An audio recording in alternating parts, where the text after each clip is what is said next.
Et je pense que cet esprit chevaleresque est de fait un esprit de dissident. Et quand on regarde toute l'histoire française, l'histoire de France, c'est que ça. C'est que des chevaliers impénitents et insouciants qui sont arrivés à leur fin. Hein. Toutes les successions monarchiques, UKP, etc., c'était des chevaliers, etc., qui se sont ligués pour essayer d'avoir le pouvoir. Et une chose les lier les uns aux autres, une espèce de fraternité, de fidélité mousquetaire. Et quand on est dans un monde si veule, dans une société où on veut toujours faire de la bonne morale, la bonne moraline, faire la morale à tout le monde, dire ceci c'est bien, ça c'est pas bien, ça il faut pas dire ça, il faut être comme ça, nanana. Et tous ces gens-là en plus se prétendent progressistes, se prétendent extrêmement nanana, je leur dis merde.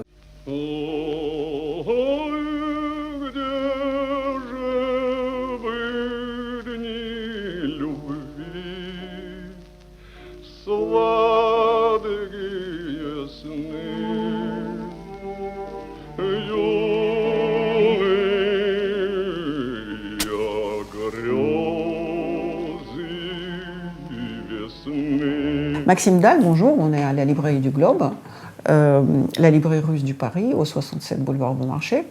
Vous êtes là aujourd'hui parce que vous avez sorti un livre dans la collection Dissident, édité par Louison Éditions, et vous écrivez sur Hervé Guibert. Exactement, Natalia, bonjour à vous. J'ai un ami écrivain, pardon, je vais dire une vacherie, mais c'est pas moi, je vais citer un ami qui est Patrick Besson, qui a dit qu'un jour il est sorti de l'écume de page avec 2 livres, 2 biographies. Une de Lyndon, la biographie de Guibert, et l'autre c'était la biographie de Brejnev, écrite par un Russe. Il a dit Brejnev, lui aussi, il était très beau quand il était jeune, et sa biographie est plus épaisse et plus chère. Je trouve que ça résume ce que je pense, en fait. Mais ça résume ce que vous pensez de qui ? De Guibert. Ah oui. Voilà, parce que il n'est pas suffisamment beau pour en faire un personnage. Le fond de ma question, voilà un écrivain qui fait de ses fesses le thème de sa littérature. En fait, il est tellement narcissique que c'est à peine supportable. Donc, il passe sa vie à s'auto-écrire. Qu'est-ce que Lyndon, ou vous, pouvez rajouter à ce qu'il n'a déjà pas écrit sur lui-même ? Pourquoi vouloir écrire sur quelqu'un qui a consacré sa vie à écrire son autobiographie de roman. Quelle est votre valeur ajoutée à tous les deux ? Enfin, si vous voulez, vous pouvez dire ce que vous pensez de livre de Lyndon, mais surtout vous, quelle est votre valeur ajoutée pour un mauvais lecteur comme moi ? Déjà, est-ce que vous avez lu Guibert ? À part L'homme au chapeau rouge. Oui, je l'ai lu. Par exemple, j'ai lu Les Parents. Oui, Mes parents. Et Les Parents, ça me fait penser aux films de Bollywood. Parce que, vous savez, dans les films de Bollywood, il y a les personnages, et on ne sait pas si c'est des personnages, si c'est 2 esclaves de la même famille, ou si c'est 2 sœurs, ou finalement c'est les jumeaux qui se sont séparés, qui se sont retrouvés, et après ils se sont aimés, et finalement ils se sont mariés. Enfin, c'est tellement cousu, décousu, pour dire que finalement, nous qui pensions qu'ils étions cousins, mais finalement on n'est pas du tout cousins, donc on peut se marier, bravo, fin de film. Et tout ça pendant 4 heures. Les Parents, c'est ça, mes tantes, mon père, ma tante a dit à mon père, enfin, c'est lourdingue, c'est lourdingue parce que je comprends qu'on a tous des problèmes avec les parents ou qu'on a tous des problèmes avec la mort. Moi, enfin, toute ma vie, je pense à la mort. Et tout le monde est malade. Thomas Mann a écrit... Enfin, Nietzsche était malade. Même Lénine était malade de la syphilis. Il en a fait la révolution. Mais est-ce que c'est suffisant ? Est-ce qu'il en a fait une révolution, l'autre malade de Guibert ? Vous voyez, toute maladie n'est pas digne d'être décrite. Enfin, je ne sais pas. Non, mais après, vous n'êtes pas touché par Guibert, c'est une chose. Oui, mais je veux comprendre Parce que finalement, mon interrogatoire, parce que là, je me sens une espèce de chef de KGB qui, avec une lumière plein de la face, vous dit réponds cochon. Ça va être moi le dissident. Je vais essayer de m'enfuir de la librairie du Globe par tous les moyens. Mais oui, parce que je voudrais que quelqu'un d'intelligent, et vous l'êtes, essaie de m'expliquer qu'est-ce que la marginalité dans une société occidentale. Parce que ça fait 40 ans que j'habite ici et je ne comprends pas. Et vous avez consacré une revue littéraire à ça. Donc vous êtes la bonne personne pour faire ma psychanalyse. Et qu'est-ce qui vous fascine chez Guibert? Qu'est-ce qu'il vous a appris à vous? Alors je sais pas, ce qui me fascine chez Guibert, et ce qui m'a appris, parce que c'est vrai que je pense que quand on lit un auteur, qu'on apprécie cet auteur, premièrement, on a envie de lire tout ce que cet auteur a écrit. Et deuxièmement, parce que ça fait référence aussi, d'une manière ou d'une autre, à notre propre existence, à notre propre sensibilité, à notre propre questionnement. Et moi, il y a quelque chose qui m'intéresse beaucoup chez Guibert, justement, qui est assez peu évoqué, me semble-t-il, concernant Guibert. Et juste pour faire un petit aparté sur Mathieu Lindon, c'est un livre qui s'appelle Hervé Lino, qui a été publié chez POL en janvier dernier. Et c'est plutôt ses souvenirs d'ailleurs, ses souvenirs fragmentaires avec Guibert à la résidence Médicis.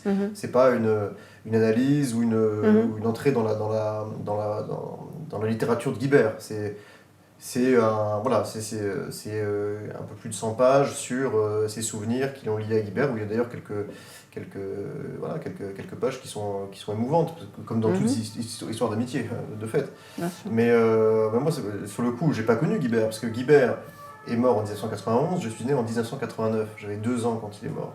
Donc quand il est mort, je suis né d'une certaine manière. Donc il y a une forme de passation comme ça qui s'opère, et ça m'interroge aussi sur la décennie dans laquelle j'ai grandi, ou du moins je suis né. C'est que je me dis, qu'est-ce qu'un auteur comme ça, qui effectivement est homosexuel, revendiqué, où il parle effectivement de ces histoires de fesses, mais il y a aussi, là ça demanderait presque une émission entière pour... je ne vous coupe pas. sur les histoires l'histoire de sexualité, effectivement, chez Guibert et dans les œuvres d'ailleurs des écrivains, jusqu'où on peut aller, est-ce que ça peut être opportun ou inopportun, est-ce que finalement on peut aussi parler d'autres choses, etc. Et ce qui m'intéresse précisément dans l'œuvre de Guibert, et qui est une forme de fascination aussi, c'est qu'il va, pour reprendre les mots de Michel Foucault, avec lequel il était très lié, d'ailleurs il en a fait un personnage de son livre « À l'ami qui n'a pas sauvé la vie », Musil, en racontant son agonie à l'hôpital en 1984, qui est mort du sida aussi, d'ailleurs qui était assez caché, et d'ailleurs lui-même se révoltait contre ça, il disait mais c'est quand même ahurissant. On se retrouve en face de Michel Foucault, qui était le philosophe finalement du devoir dire, d'une forme de transparence vis-à-vis de soi-même, de non-hypocrisie totale. Et là, on essaie de masquer la raison de sa mort, qui était ce qu'on appelait à l'époque d'ailleurs le cancer des homosexuels ou la peste des homosexuels, etc.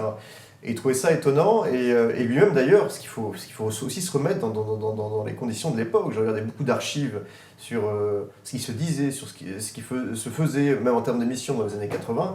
Guibert est le premier, en 1990, à la fin des années 80, à mettre en littérature finalement cette question du sida, de la maladie, et à l'annoncer de manière extrêmement publique. Parce que même un autre écrivain que j'aime beaucoup, Guy Hockenghem, qui lui aussi est un dissident, et on pourra en parler aussi. Et d'ailleurs, je ferai une analogie entre les deux, par rapport à la spiritualité, justement, à la quête mystique aussi. C'est ça qui m'intéresse chez Guibert aussi, c'est des choses qu'on se sépare souvent, finalement, le sexe, on va dire, hard, trash parfois, et une forme d'élévation mystique. Et moi, ce qui m'intéresse, d'ailleurs, dans tous les dissidents, si je puis dire, et les marginaux dont on peut parler dans Raskar Kapak, dans la revue, c'est cette conjonction des deux.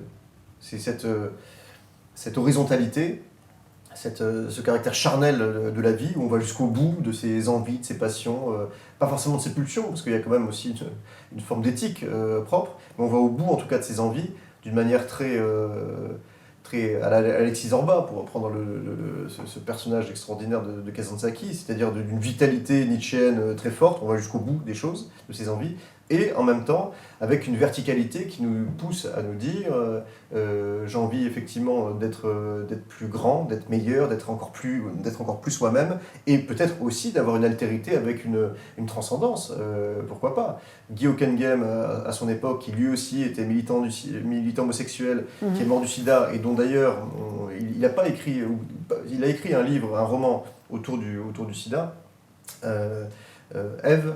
Mais c'était pas dit clairement, c'est pas de l'autofiction d'ailleurs, parce que on pourra en parler aussi, de l'autofiction chez Guibert, etc. Mais il était aussi très attiré par la spiritualité johannique et chrétienne, par la mystique chrétienne. Il a écrit sur une vie de Saint Jean quand même, c'est pas rien. La colère de l'agneau, 500 pages chez Albin Michel, écrite par le fondateur du Phare, le Front homosexuel d'Action révolutionnaire. Donc quelqu'un qui était à l'ultra-gauche, qui était un militant homosexuel radical, libertaire, plus que lui on ne fait pas, et qui par ailleurs a cet attrait, a cette attirance pour une forme de chasteté aussi du corps finalement, vis-à-vis de l'esprit, vis-à-vis du martyr, vis-à-vis de la figure du Christ, vis-à-vis de Saint Jean, vis-à-vis de tous ces personnages-là. Et on voit bien que Guibert, pour revenir sur lui, et par rapport, d'ailleurs, dans son journal, on le perçoit dans son journal, a une fascination par pour ce qui est du domaine du mystique, pour le magique, pour le sacré, d'une manière générale. À un moment, il se retrouve sur l'île d'Elbe, où il allait tous les étés. Effectivement, c'est pas le goulag non plus, mais c'était dans son ermitage Sainte-Catherine. Mais en même temps, mais très bien, je suis aussi pour les vies esthétiques, pour les belles vies. Attention, il ne faut pas être forcément dans un bug, oui bien sûr. Il ne faut pas forcément être dans un... J'aurais une question à ce propos. Dans un HLM volontairement, comme ça, pour se prendre pour une espèce de marginal, etc. Lui, voilà, il a pu bénéficier de lieux assez extraordinaires pour vraiment travailler, et puis aussi pour s'en mettre par la vue, si vous m'excusez cette vulgarité, mais c'était aussi ça. Et à un moment, il est sur cette île d'Elbe, et puis il voit une messe qui tentait d'être dite avec les enfants du village, avec un prêtre, avec le curé de l'île d'Elbe, si on peut dire, ou l'un des prêtres de l'île d'Elbe. Et puis il voit il écoute, il voit déjà le rite, tous les rites, donc il est intéressé par ça, parce que c'est des gens qui veulent comprendre la symbolique aussi, il y a cette quête de la symbolique. Et il écoute son sermon, l'homélie du prêtre, qui dit en substance mes enfants, c'est pas forcément aussi à vous d'aller chercher Dieu, car Dieu vous cherche aussi, car Dieu est une espèce d'allégorie finalement du grand amant. C'est quelqu'un qui est amoureux de sa propre créature. Et cette relation qui est dite, qui est faite d'une manière théologique par le prêtre entre Dieu, qui finalement c'est pas nous qui sommes obligés d'aller le chercher comme ça et l'implorer d'une manière permanente, mais c'est Dieu lui-même qui essaie de nous chercher et qu'il faut se laisser trouver parfois, dans cette espèce de réciprocité amoureuse, de Dieu amour, du grand amant, il est ému, etc. Il en parle d'une manière extrêmement forte. Et ça lui fait penser d'ailleurs à son enfance, quand son père lui récitait le Notre Père, Je vous salue Marie, en se couchant la nuit, parole qui lui évoquait d'ailleurs pas grand-chose quand il se couchait, mais c'est de l'ordre du rituel. Et après, quand ça revient comme ça, quand ça revient à lui, c'est pas tant le théologique qu'il y a dans ces paroles qui l'intéresse, mais c'est finalement la poésie spirituelle, la poésie religieuse. Et je trouve que chez Guibert, comme chez Guy Hockenheim et comme chez d'autres, qui sont à la fois des libertaires, des gens qui ont une liberté vis-à-vis d'eux-mêmes énorme, une audace existentielle forte, eh bien il y a cette fébrilité, cette fragilité qui les ouvre à la poésie spirituelle, à la poésie parfois chrétienne. Ça n'en fait pas d'eux des chrétiens. Je pense que Guibert était athée et que Guy Hockenheim était athée aussi. Il n'empêche qu'ils ne sont pas plats comme des limandes. Voilà. Ils se vantent pas comme ça de dire voilà, moi je me fous de tout ce qui est du domaine de l'esprit, de tout ce qui est du domaine du religieux, de tout ce qui est du domaine du sacré. Ce qui m'intéresse, c'est ma petite... voilà, c'est le matérialisme absolu. C'est Guibert qui a dit je ne crois pas, je crois à la croyance des autres. Oui. Ouais, c'est lui qui a dit exactement. ça. Et c'est ça aussi, c'est une phrase effectivement que j'ai mis que je cite dans le livre, parce que il est fasciné par les croyants, d'ailleurs, par les grands mystiques. Mais comme aucun game, je fais cette analogie-là parce qu'elle est vraiment forte et c'est quasiment la même génération, à 10 ans près. Ils sont tous les deux d'ailleurs morts du sida à 3 ans d'écart. Mort du sida et suicidé pour Guibert. Mais il y a cette idée d'être fasciné effectivement par des grandes figures mystiques de dépouillement. Voilà, c'est ça aussi. C'est ce qui m'intéresse, pour répondre à votre question de manière encore plus directe, c'est l'oxymore chez ces personnes, chez ces personnalités-là. C'est-à-dire, ils sont pétris de paradoxes, c'est les coïncidences opposées justement de Nicolas de Q, ça grouille en eux, ils sont attirés par ci et par ça, parfois Guibert a envie de sexe facile, a envie d'aller dans tel bar, dans tel sex shop, dans tel truc, pour d'aller pour telle prostituée, pour satisfaire tout ça. Et en même temps, il y a toujours cette nostalgie de la vie monastique, c'est-à-dire du travail, de la poésie, de la vie spirituelle, à proprement parler. C'est l'éternelle thématique de Dr Faustus. C'est complètement, c'est l'éternelle thématique. Encore faut-il la vivre d'une manière sincère et avoir le talent de l'écrire et même de le mettre dans son journal. Et je pense que Guibert a ce talent-là, du moins moi, il m'a absolument convaincu. Et son destin m'a ému surtout. Son destin m'a ému parce que vous savez, c'est Nietzsche qui disait, qui a été repris d'ailleurs par Dostoïevski. Dostoïevski disait exactement la même chose. On écrit un livre avec la matière, avec sa propre matière. On tire sa propre matière pour écrire un livre. Donc, c'est en même temps, on peut faire le procès à Guibert d'écrire sa vie, mais les grands artistes et les grands écrivains sont toujours inspirés de leur matière. Après, ils ont façonné le matériau de telle ou telle manière. Ça peut donner des grands romans, des grandes épopées. Mais ça peut aussi donner quelque chose qui est très archétypal finalement de son époque. L'autofiction, c'est lui qui a un peu lancé ça d'ailleurs, et un mouvement dans le milieu, dans divers milieux, dans le milieu homosexuel et tout ça, dans d'autres milieux littéraires. Ou d'ailleurs, là sur le coup on sera peut-être d'accord, moi quand je vois ce qui peut se faire aujourd'hui sur certains auteurs, certaines autrices, comme on dit aujourd'hui, il y a qui se prétendent d'ailleurs de la généalogie de Guibert, c'est ça qui est intéressant, c'est que qui font de l'autofiction, qui racontent leur vie, leur nombril, comme ça. Mais j'en ai strictement rien à foutre de leur truc, elles n'ont aucun talent. Elles et ils n'ont aucun talent pour certains en tout cas. Et puis c'est plat, parce que ces gens-là refusent une forme de verticalité à un moment ou à un autre, une forme de radicalité. Ils ont l'impression d'être radicaux dans l'exposition, dans l'exubérance permanente de ce qu'ils ont vécu.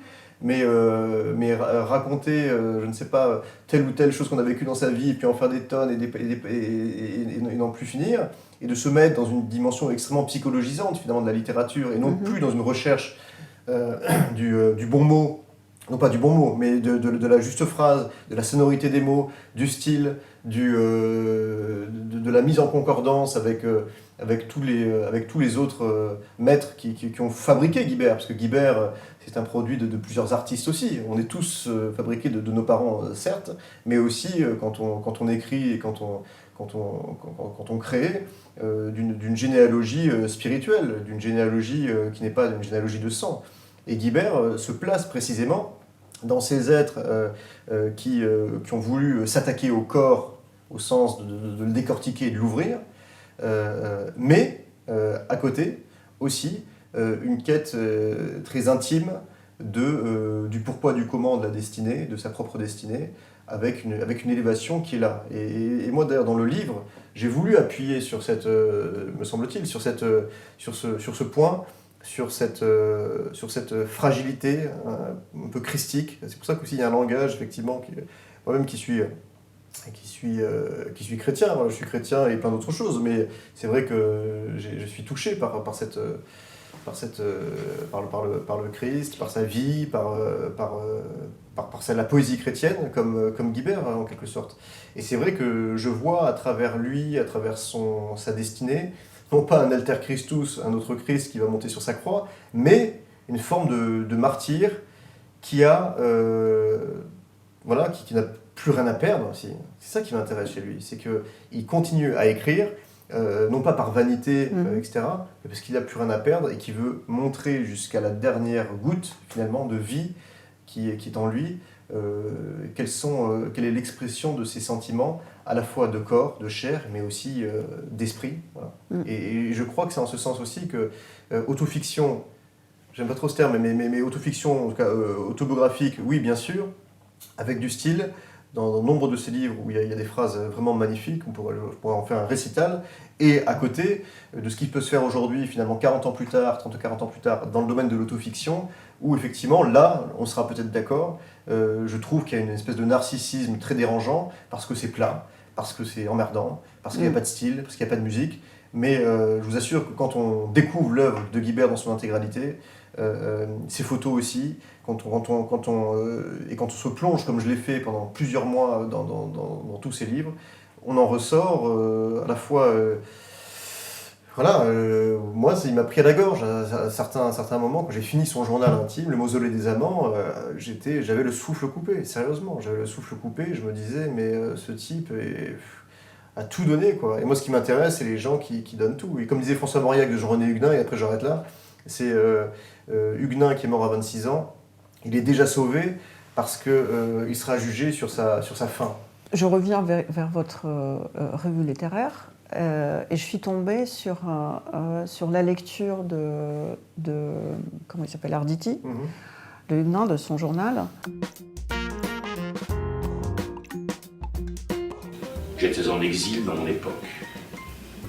Il me semblait que personne de ma génération ne partageait mes colères ni mes désirs et les mots que j'aimais le mieux, que j'employais le plus souvent. La déchirante question de l'amour qui ne recevra qu'à la fin sa réponse. Quel est des deux celui qui passe? Tout jouer sur une carte. Toujours préférer la générosité du danger à la pire forme d'avarice qui soit au monde, celle de la prudence. Ce sera la liberté. Et j'ai vu aussi le petit clip que vous avez fait autour de votre revue littéraire. Quelque chose m'a frappé, c'est Huguenin qui est mort à 26 ans, et les gens qui font le club de ce jeune sont tous la population à risque de Covid. Et tu dis, merde, quelle ironie du sort pour un jeune écrivain que de se retrouver dans cette EHPAD intellectuelle. Qu'est-ce que vous pensez de la vieillesse? Ah oui, un bon écrivain se doit mourir. C'est dur mourir. avec moi, mais ça rentre tout à fait d'ailleurs dans le cadre guibertien. C'est sadomaso. Donc aujourd'hui c'est moi le maso, vous êtes la sadique, mais peut-être que ça s'inversera un jour. Non, attention. je suis sadique parce que je suis votre éditrice. Hein? Non, je suis complètement masochiste. Je vais répondre à votre question, bien sûr, mais je pense que... Alors déjà, ce clip, effectivement, c'était une soirée qui a eu lieu en janvier. Non, mais je ne critique pas le clip. Non, mais complètement. Je constate le fait. Votre clip constate le fait. Je ne sais pas si c'était volontaire. Mais vous êtes d'accord que tout le monde avait la tête blanche et plus que ça. Non, du tout. Alors, à part quelques... je vais répondre de manière très rapide à ça, parce que c'est pas... Mais c'est vrai que c'est une question intéressante, et je me suis posé aussi la question, même par rapport aux filles. Je me disais, mais c'est quand même pas possible, dans ces soirées littéraires, il n'y a que des mecs, c'est infernal, quoi. D'habitude, c'est très féminin, les bibliothèques. Ouais, mais les bibliothèques, mais dans les soirées... Cela dit, c'était un cocktail alcoolisé, c'est pas une bibliothèque. C'est pas très intellectuel, un cocktail comme ça. Non, c'est pas le but d'ailleurs. Je sais pas, mais en tout cas, on voit du vin et des... Ah oui, bien sûr, voilà. du vin, mais voilà. Pas que du vin. Les filles, c'est beaucoup plus, finalement, spirituel. Ça ne boit pas. Enfin, les filles qui viennent ici au Globe, c'est des rats des bibliothèques, c'est pas sexy. Hein. Ah oui? Non. Ah oui, d'accord. Bon, je viendrai plus au Globe. mais non, du coup, il y a quand même... alors, pendant cette soirée qui avait eu lieu en janvier 2018, c'était à l'occasion des 2 ans en fait, de l'apparition du premier numéro de la revue. J'avais proposé à Pierre Arditi, qui aime beaucoup Jean-René Huguenin et le journal d'Huguenin, de dire une lecture de morceaux choisis qu'on a fait du journal d'Huguenin sur 3 quarts d'heure, etc. Il y avait à cette soirée beaucoup de nos lecteurs, effectivement. Il y avait beaucoup de monde, je ne sais pas, 150 personnes peut-être. Mais après, les caméras étaient placées, disposées de telle manière qu'effectivement, comme nous sommes des garçons bien élevés, nous mettons les vieilles personnes devant, ce qui n'est peut-être pas au niveau effectivement de la communication extrêmement magnifique, mais de fait, voilà, il y avait la sœur de Jean Huguenin qui a plus de 87 ans peut-être, il y avait sa famille, il y avait des gens effectivement d'un certain âge qui avaient les places assises. Et derrière, ma chère Natalia, il y avait des régiments de jeunes garçons et des jeunes filles. Des jeunes filles, il y en avait quand même quelques-unes. Ça, c'était quand même... Parce que moi, je suis content, non pas pour qu'il y ait des filles pour des filles, ça n'a pas d'intérêt, pas de sens. Mais parce que je me dis que la littérature et les arts doivent toucher tout le monde. C'est pas une question de sexe. J'ai une amie, Christiane Rancé, qui est un écrivain vraiment formidable, qui est comme disait Saint Paul, il n'y a plus ni sexe, ni race, ni rien du tout. C'est que je vois là sur le coup le talent et on parle sur une longueur d'onde qui est similaire. Et moi, je trouve ça formidable quand c'est le cas. Donc plus c'est ouvert, mieux c'est. Et lors de cette soirée Arditi, il y avait effectivement des vieux, mais aussi des jeunes et des vieux qui étaient là. Mais les jeunes ont laissé la place par courtoisie aux vieux pour s'asseoir et sont restés derrière le bar. Pour écouter. D'accord. Mais je reviens quand même à ma question qui est plutôt philosophique. Que pensez-vous de la vieillesse ? Et un bon écrivain, doit-il mourir jeune parce qu'il va terminer par écrire des conneries ? C'est une bonne question, hein. C'est une très bonne question. Et d'ailleurs, qui me fait penser à une nouvelle que j'ai apprise juste avant de venir, qui était un écrivain, Roland Jacquard. Roland Jacquard, qui a écrit notamment critique littéraire dans le monde dans les années 80, surtout dans les années 80, qui a écrit de très beaux livres, des journaux intimes, etc., qui s'est donné la mort ce matin. J'ai appris ça juste avant ses 80 ans. C'était l'un de ses sujets de prédilection, le suicide, la mort volontaire et tout ça. Justement par rapport à la vieillesse, il s'est dit je ne passerai pas les 80 ans. Et un ami me disait justement que son père avait fait la même chose et son grand-père avait fait la même chose, donc comme par tradition familiale. Et là, donc il y a cette question effectivement de quand partir, doit-on vieillir, quand on prétend porter en soi en tout cas une forme de jeunesse, de vitalité. C'est une question qui appartient à chacun. Moi, pour ma réponse et qu'il y a autant de réponses finalement à cette question que de tempérament. C'est-à-dire que pour ma part, la vieillesse, pour l'instant, j'ai pas envie d'être vieux. J'ai l'impression d'être un enfant qui parle à ses parents, mais j'ai pas envie de vieillir particulièrement. Et en même temps, j'ai une forme de... La sagesse acquise peut-être avec l'expérience de la vie aussi m'attire également. Mais effectivement, je me rêve plus dans un destin, et mes amis aussi. D'ailleurs, souvent, on se foutait de notre gueule en disant « mais vous êtes des adolescents attardés, etc. » avec votre histoire de mort, de suicide et tout. Mais c'est peut-être adolescent attardé. C'est quelque chose. Non, mais il y a des exemples quand même. Il y a Solzhenitsyn, il y a Tolstoï.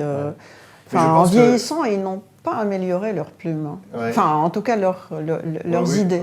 Ouais. Mais je pense qu'il y a effectivement des temporalités pour les écrivains qui, tous les 5 ou 10 ans, il y a une forme d'évolution dans le travail qu'ils font, même dans le genre qu'ils choisissent, le genre de l'essai, du roman, et ensuite, pourquoi pas de la chronique, du journal intime, après, des mémoires. Enfin, il y a quand même une forme de généalogie, là aussi, littéraire sur tout ça. Et je crois qu'il y a autant de spécificité finalement que d'écrivains ou d'artistes. C'est-à-dire qu'il y a des artistes géniaux comme Lautréamont qui a écrit Les Chants de Maldoror, comme Rimbaud qui a écrit Ce que vous savez, qui ensuite a tout abandonné parce que, comme le dit Stefan Zweig, il y a tellement, d'une certaine manière, je vais utiliser un mot un peu violent, mais il a tellement violé la poésie que la poésie était épuisée et quasiment, je veux dire, le souffle complètement coupé, étalé comme ça par terre. Ensuite il est parti, je veux dire, il a fait ça, il avait 15, 16, 17 ans, je veux dire, la saison d'enfer et tout ça, c'est quand même quelque chose d'extraordinaire. Et ensuite, il a terminé. Alors qu'il y a des écrivains comme par exemple Cervantes qui a écrit son chef-d'œuvre à 50 ans, me semble-t-il, qui a écrit, je peux vous donner plein d'exemples comme ça, avec des écrivains qui ont écrit des chefs-d'œuvre plutôt à 70 ou 80 ans, à 50 ou 60 ans, et d'autres qui ont écrit leur chef-d'œuvre, leur unique chef-d'œuvre, très jeunes. Voilà. Il y a une maturité qui peut émerger pour tel ou tel auteur, qui est déjà acquise pour un Rimbaud par exemple, là on peut parler de génie. Là, c'est même pas du talent, c'est du génie, parce que c'est une possession. Voilà. C'est quelque chose qui est au-delà de l'entendement, si je puis dire. Votre revue littéraire, j'ai appris que vous l'avez fondée, vous l'avez initiée au Café Flore. Ce qui m'emmène à une question. Tout à l'heure, vous avez dit qu'on n'est pas obligé d'avoir une apparence d'un clochard ou quelque chose dans ce genre, on a encore le droit d'être élégant. Ma question, vous dites, par rapport aux gens qui sont avec vous dans votre revue littéraire, que vous vous foutez des apparences. Hier, je me suis promenée dans Paris. La voiture était interdite. Du coup, il y avait beaucoup de pigeons en vélo et en trottinette. Et j'ai trouvé que c'était particulièrement moche. Que la vie actuelle est condamnée à une espèce de... je m'en fous de l'apparence et que c'est très triste. Parce que les gens sont devenus très moches. Et ils vont encore devenir encore plus moches. Intellectuellement, vous dites appartenir à cette génération ou à cette Europe, cet Occident qui veut devenir moche, et c'est presque une décision politique. Et en même temps, vous rassemblez dans le Café Flore et vous dites être un dandy, parce qu'on a commencé par là. Qu'est-ce que vous pensez de cette absence de beauté à laquelle on est condamné aujourd'hui? Je trouve ça terrifiant. Non. Et d'ailleurs, je me permets de vous de corriger ce que vous dites par rapport aux apparences, etc. C'est que non, je pense qu'il faut justement soigner aujourd'hui son apparence, la beauté, et non pas par narcissisme et pour se regarder dans le miroir, mais ne serait-ce que par éthique, parce que je pense que l'esthétique supporte une éthique. Et ne serait-ce que effectivement s'habiller correctement, avoir des goûts qui sont les autres, etc., se raser, faire quelque chose de cet ordre-là, bien s'habiller, aimer les belles choses. Je veux dire, c'est pas un crime d'aimer les belles choses. Moi, je suis pour justement... Aujourd'hui, c'est devenu un crime. Mais complètement. Avoir des bonnes manières. Vous avez un magnifique stylo Mont Blanc, etc. Je pourrais vous montrer le mien tout à l'heure. Et donc, non, moi, je suis pour les belles choses. Et attention, quand je parle des apparences, parce que je parle des apparences bourgeoises, on va dire, c'est-à-dire de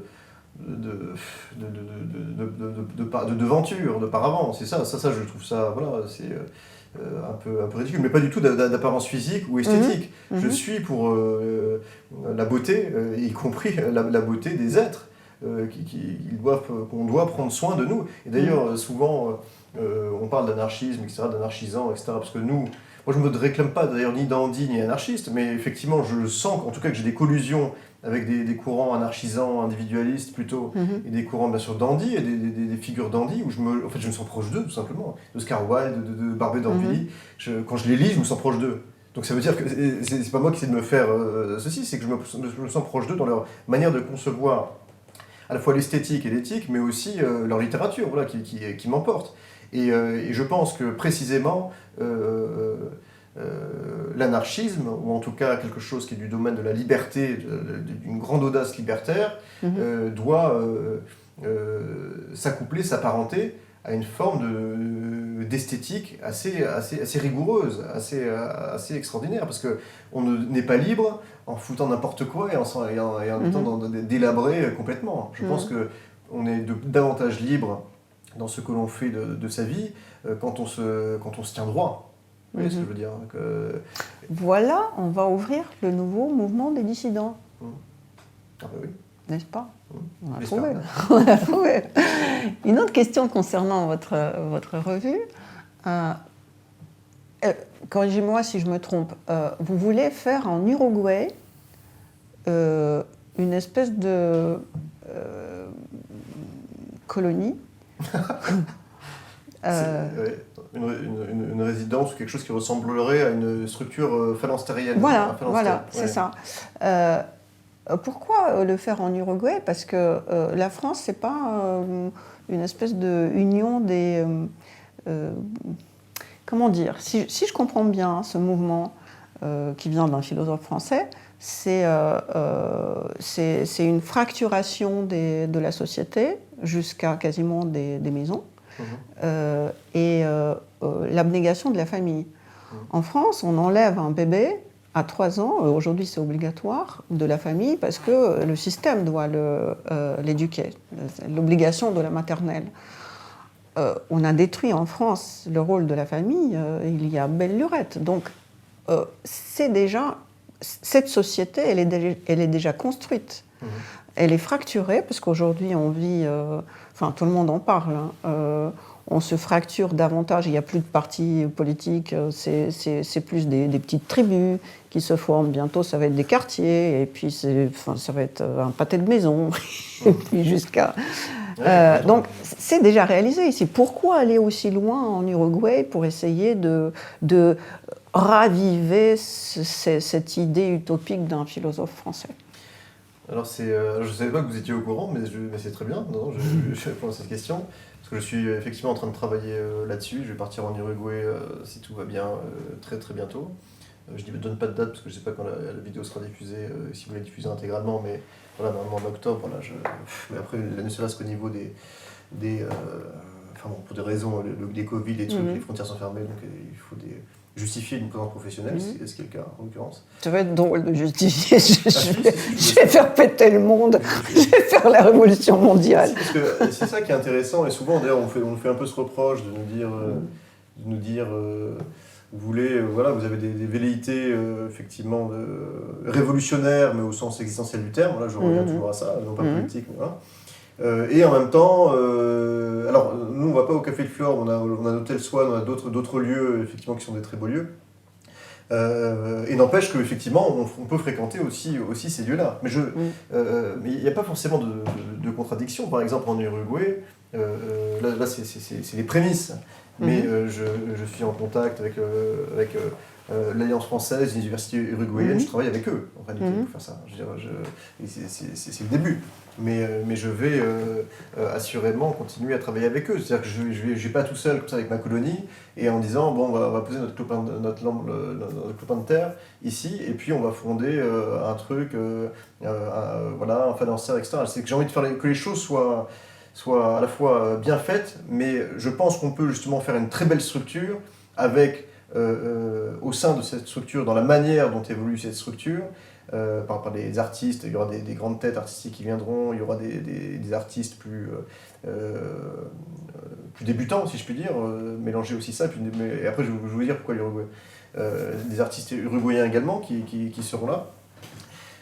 Donc il y aura cette espèce de fermentation comme ça avec artistique, et je pense qu'on peut effectivement avoir avec les institutions locales faire quelque chose de très beau en partenariat avec eux, et en même temps au sein de cette institution faire quelque chose où la liberté est diffuse, où la liberté est extrêmement forte, la liberté de création. On en revient sur la question de Guibert et de la résidence Médicis, c'est que je pense que au-delà effectivement de toutes ces choses un peu ridicules de combat pour qui sera à la tête de la résidence Médicis, d'ailleurs lui-même dans l'incognito, etc., dénonce cette espèce d'entre-soi, entre tous ces gens qui sont... Non, mais c'est pour ça que c'est pas crédible, parce que quand tu fais partie, et Dieu sait qu'on sait très bien comment on va à la Villa Médicis, c'est complètement corrompu.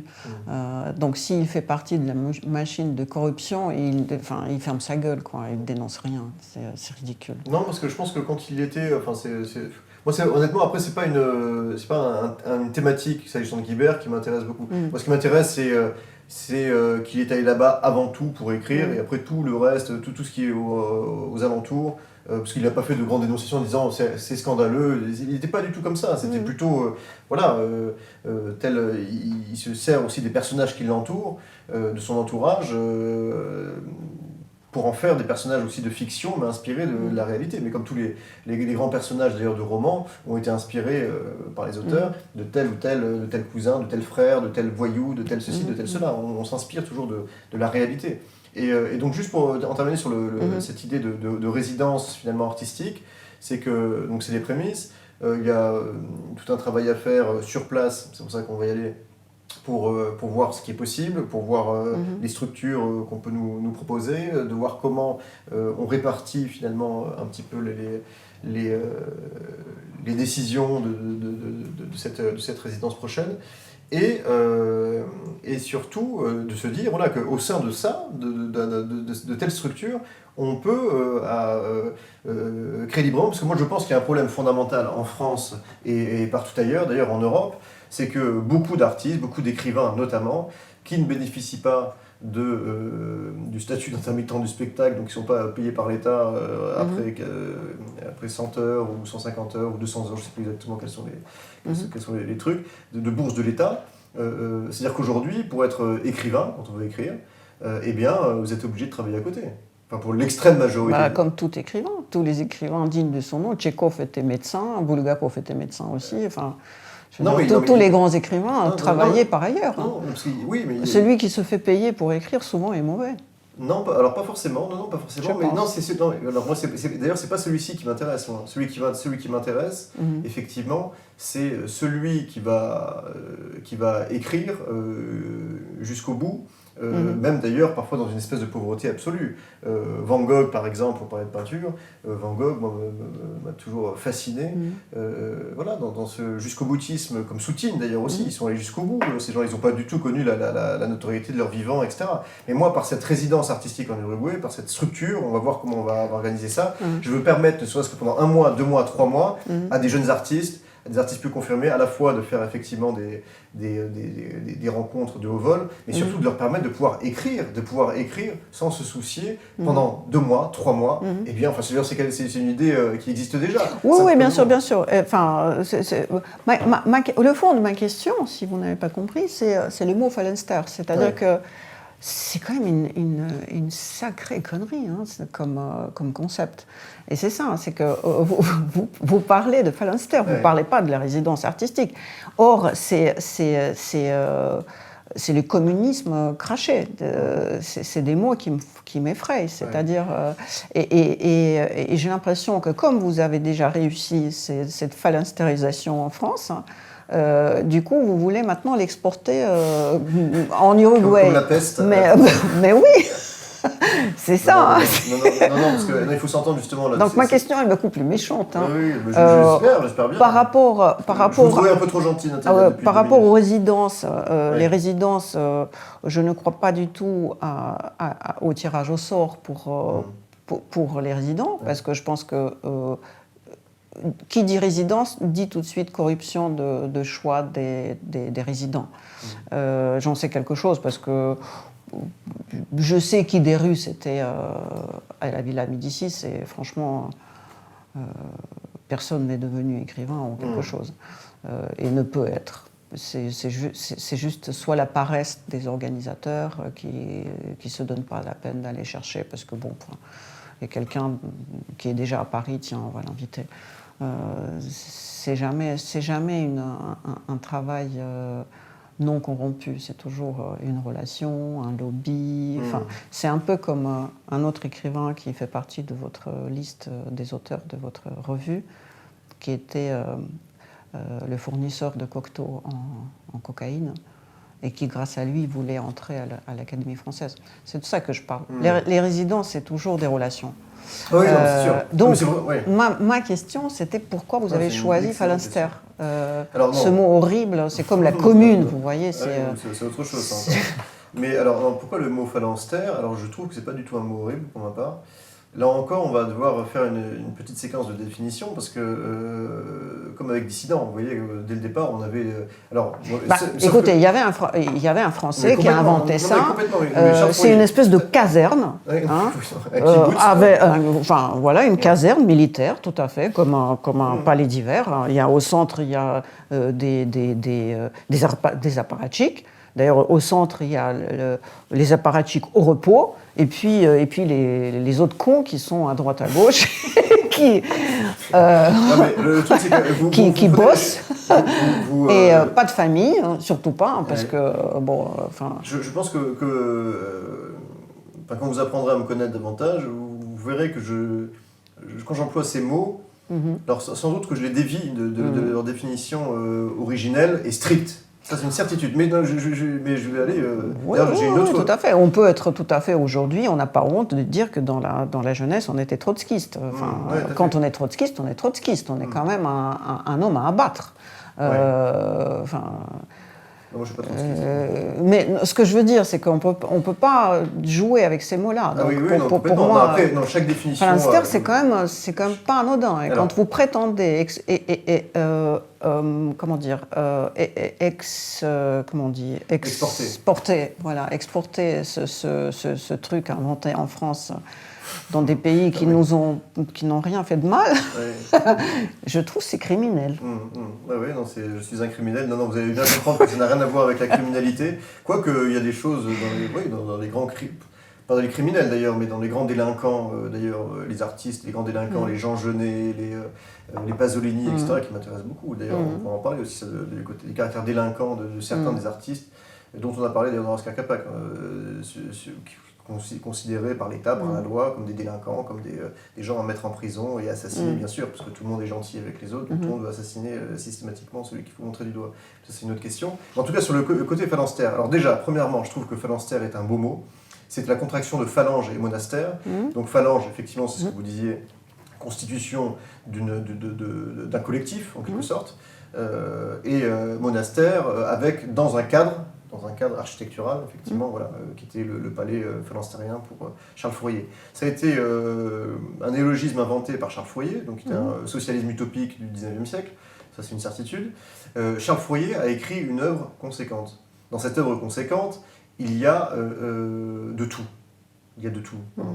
Il y a du poétique, il y a du mystique, il y a du politique, il y a du collectiviste. Comme dans le communisme.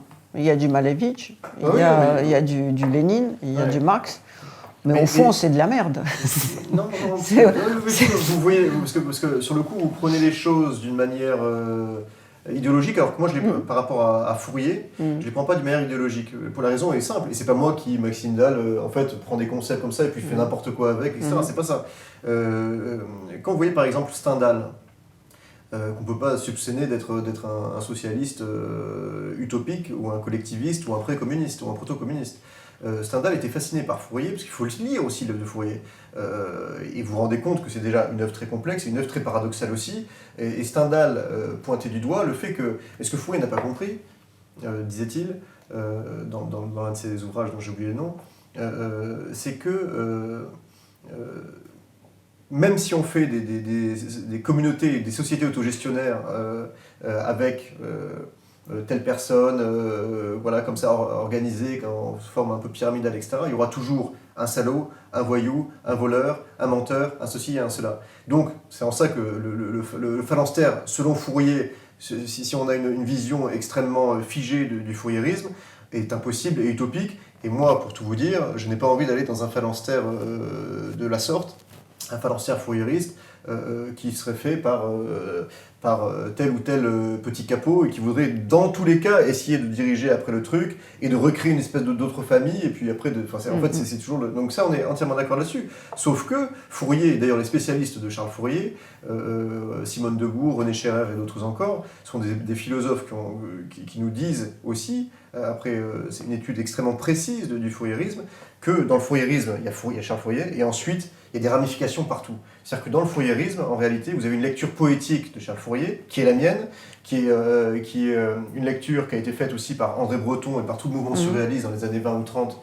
Breton qui a écrit l'Aude à Charles Fourier, qui est une ode magnifique, et qui voit dans cette idée de phalanstère, non pas effectivement cette fixation d'une société autogestionnaire et agraire, parce qu'il y a ce côté kibbutz en fait, il y a ce côté effectivement de travail comme ça, très organisé.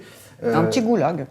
Oui, mais après ça n'a jamais été essayé d'une manière extrêmement rigide.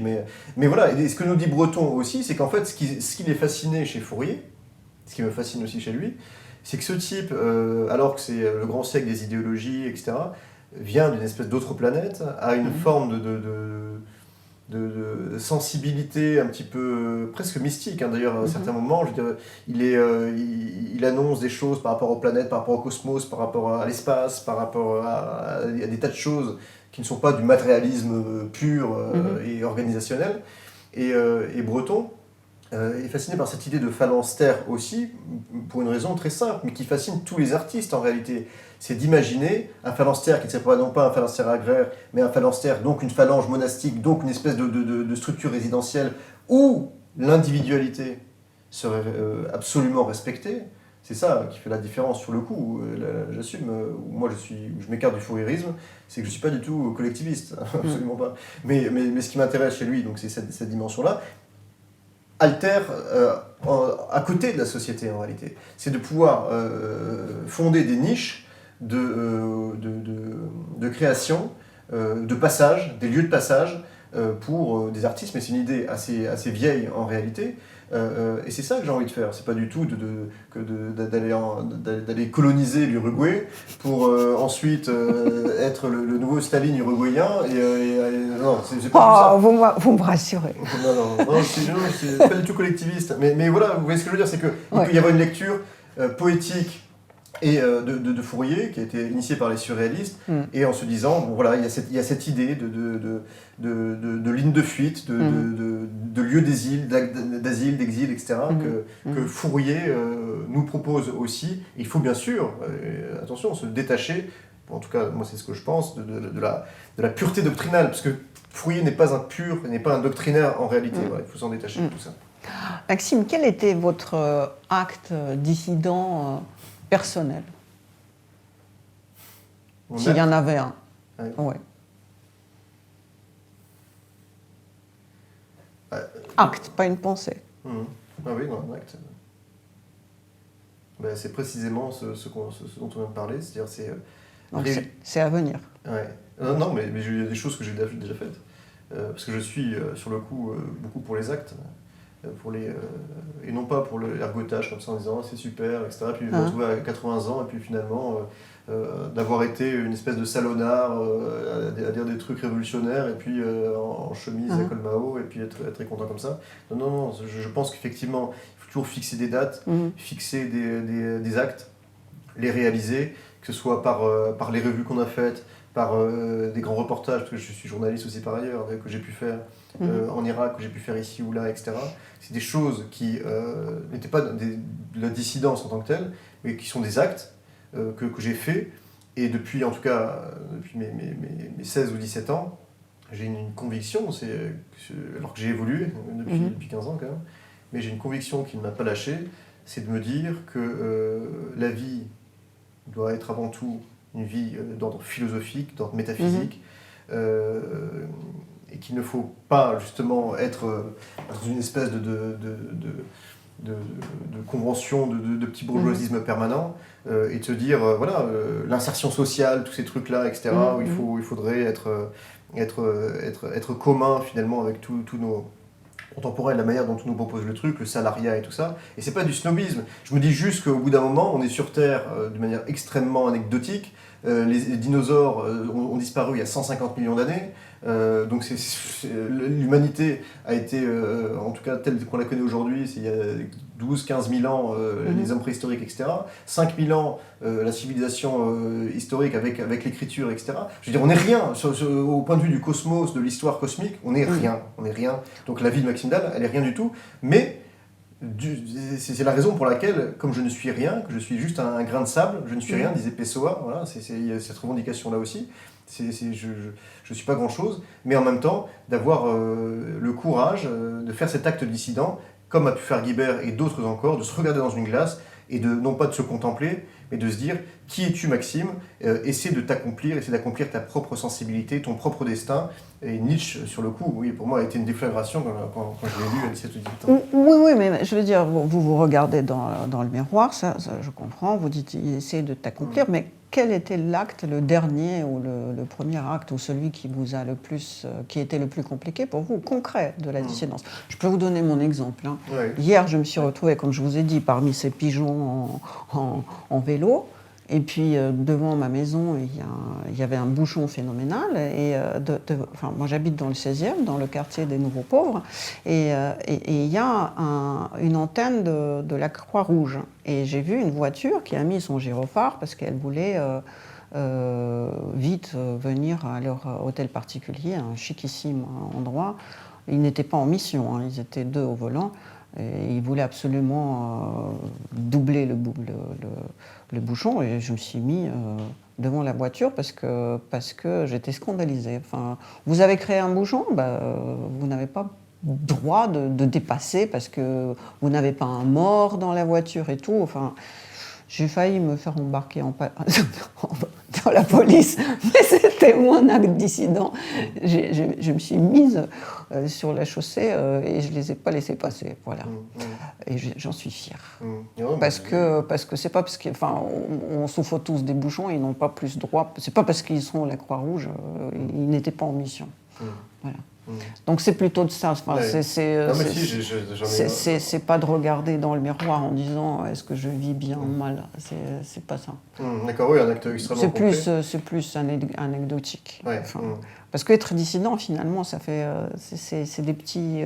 Pour moi, c'est des petits trucs comme ça qui demandent. Je peux vous donner un exemple qui est un exemple un peu secret, mais que je vais. Allez.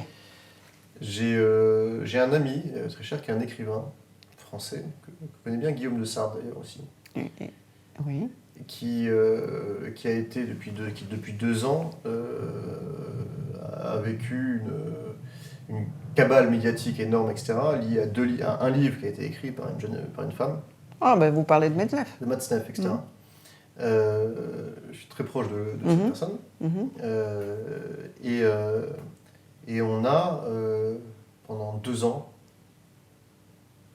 Vendu ce livre, porte à porte. Non, mais je peux pas donner tous les détails, etc. Mais voilà, c'est... seul contre tous, pas moi, lui seul contre tous, mais avec lui, pendant 2 ans, une fidélité absolue qui s'est concrétisée par plein d'actes que je ne vais pas vous donner là, où il y a effectivement cette espèce de... que je considère effectivement comme un acte dissident vis-à-vis du pouvoir médiatique, vis-à-vis du pouvoir moral, vis-à-vis du pouvoir policier. Je suis fier d'être fidèle à cet homme, dont je défends les livres et la littérature. Les questions morales, je ne suis ni procureur, ni avocat, ni prêtre. C'est pas mon sujet. Et je suis fier, pendant 2 ans, effectivement, et je sais depuis plus encore, mais surtout depuis toute l'émergence de ça, d'avoir contribué à ce qu'il reste en vie, par des choses. Je ne suis pas le seul, mais on est peu. Voilà. Et je pense que, voilà, je n'avais pas forcément envie de parler de ça, mais je pense que c'est un truc qui me... Voilà, où vous avez des menaces de mort, des ceci, des cela, voilà, vous êtes emmerdé en permanence. Et puis en même temps, ça, c'est pas grand-chose. C'est d'un moment prouver votre fidélité. Moi, j'aime beaucoup ça. Non, mais moi, je trouve qu'enlever ces livres des librairies, c'est pas ce que je appelle un pays démocratique de la liberté de parole. Hein. C'est lâche et idiot. Puis d'abord des éditeurs en plus qui sont... non mais ça... je parle même pas des questions morales, pas des questions sexuelles, mais bien sûr. Je parle vraiment de la question de l'amitié, effectivement, du rapport, etc. Qu'est-ce que vous faites quand un ami est dans la panade? Est-ce que vous dites, dès qu'il est... Vous savez, il y a cette phrase de Morand qui disait je crois, je sais plus, je veux pas dire de bêtises, mais il disait à l'un de ses amis, en tout cas dans les années 20, j'ai lu ça il y a peu de temps, moi qu'un ami, en substance, devienne à mon opposé politique, devienne un criminel ou un voleur, s'il a été mon ami et que je lui ai accordé mon amitié, je lui donnerai ma fidélité jusqu'à la mort, voilà, face à tout. Et donc moi je crois à ça. On va encore me dire que je suis un adolescent attardé, etc. C'est pas grave. Mais en tout cas, je crois que s'il y a bien des belles choses aujourd'hui à mettre en exergue, c'est précisément ce caractère chevaleresque qui a bien disparu de nos sociétés, même dans les premiers gestes quotidiens. Si on parlait de la courtoisie, on parlait de plein de choses, etc. Et je pense que cet esprit chevaleresque est de fait un esprit de dissident. Et quand on regarde toute l'histoire française, l'histoire de France, c'est que ça. C'est que des chevaliers impénitents et insouciants qui sont arrivés à leur fin. Hein. Toutes les successions monarchiques, UKP, etc., c'était des chevaliers, etc., qui se sont ligués pour essayer d'avoir le pouvoir. Et une chose les liait les uns aux autres, une espèce de fraternité, de fidélité mousquetaire.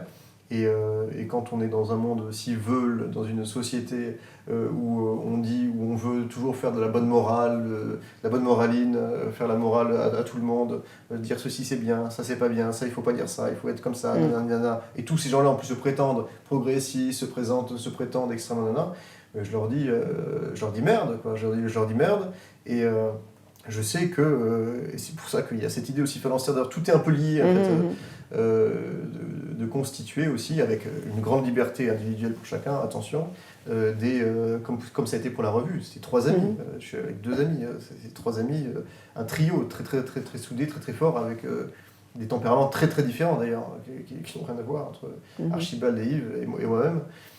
Il y a cette idée qu'il y a des choses gratuites, qui s'appelle effectivement l'esprit chevaleresque, la fidélité, qui aujourd'hui doivent être portées au pinacle, doivent être les vraies vertus. Et je pense que la dissidence, l'acte dissident, c'est aujourd'hui revenir parfois à des choses antiques en réalité, qui ont été trop oubliées par notre société moderne.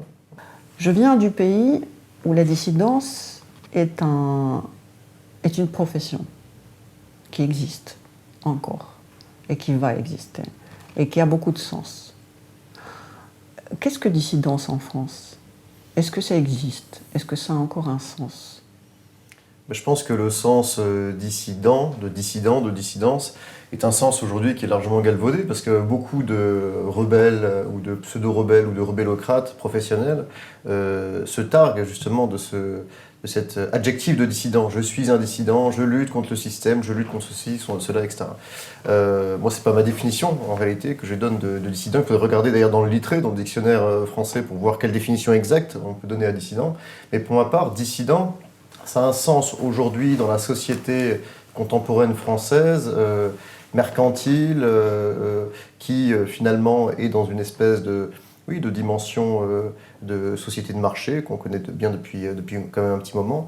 Et là, je me permets juste de penser à François Augiéras, qui est un écrivain français, qui parlait du petit homme actuel aujourd'hui, très rationaliste, très petit bourgeois finalement, qui a sa petite vie, qui compte ses points retraite, qui fait ceci, qui fait cela d'une manière extrêmement ordonnée, comme un bon élève, un très très bon élève, voilà. Et moi je pense que le dissident, aujourd'hui, le dissident au sens existentiel du terme, au sens métaphysique, c'est celui qui ne va pas convenir ou qui ne va pas respecter précisément ces normes imposées par la société contemporaine. C'est-à-dire qu'il va faire les choses peut-être à l'envers. Il va essayer de s'accomplir quoi qu'il en coûte. Quoi qu'il en coûte, et quoi qu'en disent ses parents, sa famille, quoi qu'en dise l'État, quoi qu'en dise telle ou telle institution, il ne va pas forcément chercher le dissident à être dans une espèce de vie petite bourgeoise, de bourgeoisisme cérébral, mental. Il va chercher à s'accomplir d'une manière extrêmement authentique, extrêmement ferme, extrêmement radicale, si l'on peut dire, sans faire d'ailleurs forcément de mal aux autres. Mais c'est pas la question. C'est du moins sa dissidence sera une dissidence intérieure. Pour moi, la dissidence, je l'associe à finalement un accomplissement intérieur, hors les murs, hors cadre, voilà, qui ne respecte qu'une seule chose, pour reprendre les mots de Baudelaire, le génie propre, finalement, qui est la sensibilité. Je crois que Hervé Guibert fait partie justement de cette grande famille de dissidents existentiels en France. C'est par rapport à ça que ma question est formée, parce que je suis un peu maso, je suis éditrice de votre livre. Pourtant, je suis absolument pas d'accord que ça soit un dissident. Et tellement pas d'accord que je trouve presque ridicule de le mettre dans la liste des dissidents. Je vais essayer de m'expliquer. En Russie, les dissidents étaient isolés par la société, étaient mis en en exil. D'ailleurs, dans un pays démocratique, être dissident, ça veut dire automatiquement être antidémocrate, non ? Dans un pays démocratique, être dissident, en fait, je reviens à la définition, je pense que si on donne on accole au terme dissident, et en tant que russe, effectivement, vous-même, je comprends tout à fait, de fait, cette acception, qui a une histoire, une couleur historique et politique extrêmement forte, bien sûr. Mais je crois que sur le coup, on n'est pas sur la même définition, je crois, de dissident. C'est pour ça qu'effectivement, Hervé Guibert n'est pas un dissident au sens russe du terme, c'est une évidence. D'une, il n'est pas russe. De deux, il n'a pas vécu l'histoire russe avec, effectivement, tout ce que l'Union soviétique a pu faire pendant 70 ans. Il ne se place pas sur une dissidence politique. D'ailleurs, très vite et très tôt, dès son plus jeune âge, il se départit, justement, d'une forme de militantisme politique. Mais parce que la société française aussi n'est pas une société autoritaire ou totalitaire. C'est une société aujourd'hui libérale où chacun fait plus ou moins ce qu'il veut. Donc on va chercher la dissidence finalement là où elle se trouve. Et je crois que quand on est dans une société telle que la nôtre aujourd'hui, la dissidence, c'est précisément de ne pas faire le jeu d'une forme de convenance politique, comme ça, de jouer le jeu de l'échiquier politique, mais plutôt d'avoir une dimension artistique, philosophique extrêmement, extrêmement forte.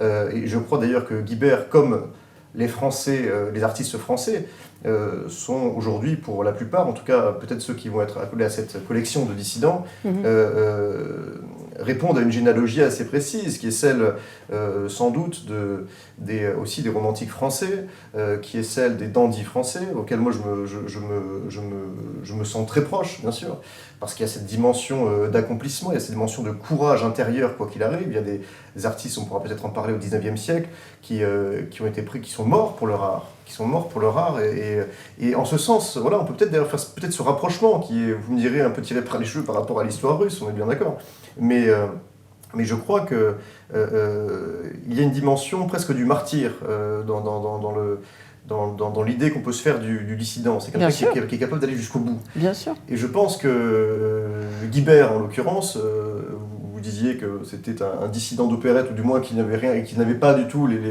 la parure du dissident sur le plan russe, et historique et politique, je suis entièrement d'accord avec vous. Mais sur le plan existentiel et métaphysique, ce qui nous intéresse par rapport à la société française, je crois, on peut, enfin moi en tout cas, je le qualifie aisément de dissident, parce que c'est quelqu'un qui est allé jusqu'au bout, qui a été le martyr de sa propre cause, qui était son œuvre, et dans toutes les composantes de son œuvre, si je puis dire. Après, on n'adhère pas à l'œuvre, c'est une autre question.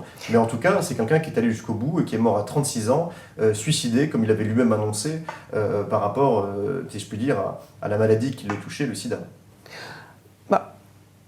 Vous parlez du martyr et d'aller jusqu'au bout, ça je comprends. Ce qui me gêne, c'est qu'il s'est fait martyriser à la Villa Médicis. C'est ça qui me gêne. Il n'a pas écrit en prison ou dans un goulag. Il a souffert pendant 2 ans à la Villa Médicis, un endroit qui fait objet qui fait objet de bataille des Frédéric Mitterrand, enfin tous ces gens tellement martyrisés qui veulent prendre la direction de cet endroit chiquissime au monde.